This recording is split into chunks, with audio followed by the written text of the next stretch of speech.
So here we have the Vauxhall Grandland X on a 70 plate. I'm going to start off by showing you around the outside of the car, and then we'll hop in and run through some controls on the inside. From the outside though, you can see it's a 5-door car with alloy wheels. We'll start off inside the boot area first of all. As we approach the back of the car, you'll see we have plenty of boot space along with that 60/40 split folding rear seat should you wish to increase that space even further.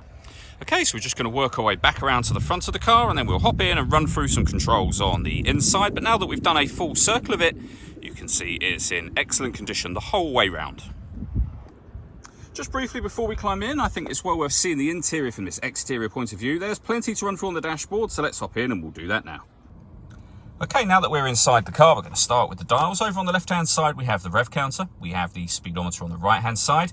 In the centre at the top, first of all, the fuel gauge and coolant temperature gauge. And beneath that, the main trip computer. First of all, you can see that includes the total miles for this car. They are 13,281. We have a digital readout for the speedometer showing in that section. You can change that information using controls on the indicator stalk. And in the top right hand of that section, it will show you what gear this car is in. It's an automatic, so of course we're in park at the moment. If we back out to the steering wheel, we have cruise control and speed limiter over on the left hand side, stereo and phone controls on the right hand side, and then the main stereo itself is over in the center just here. As you can see, it includes satellite navigation. There's a full video showing how the sat nav works, which you can find on our website and also on our YouTube channel as well. We can come back out of that and you've got things, for example, like Apple CarPlay or Android Auto, depending on the phone that you have. In terms of other ways to listen to our music, we've got DAB radio just there, as you can see, AM and FM as well. And on top of that, USB input, iPod input, and you can stream your music wirelessly via Bluetooth audio as well. So loads of ways to listen to your music in this car. The satellite navigation is accessed via this button just here, incidentally, when it comes to the main menu, and you can pair your phone by hitting that button there. We have the main volume for the stereo in the center as well. Beneath that, we have dual zone climate control. So you can adjust the passenger temperature, the driver temperature, you can increase and decrease the fan speed. When you're happy with those settings, that's your air conditioning turned on. Same button will turn that off again. You can hit auto. The car will then take control, as you can hear, of the fan speed to maintain the temperatures you've asked for. Any manual adjustment will override auto straight away. So you see that light's now gone out and you're back in your own manual settings.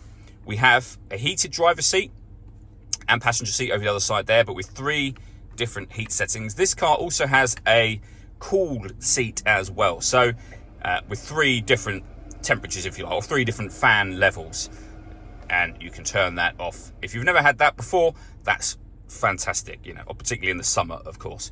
We've got a heated rear screen and a proper heated front screen as well. Some storage in here, a 12-volt charging socket, along with our USB input. The gear lever for the fully automatic gearbox, in front of which we have these buttons. So child locks over on the right-hand side. Parking sensors, you can turn those on and off.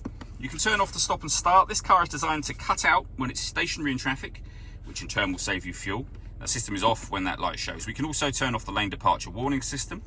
We can reset our tyre deflation warning system and turn off our traction control as well. We then have the gear lever for the fully automatic gearbox.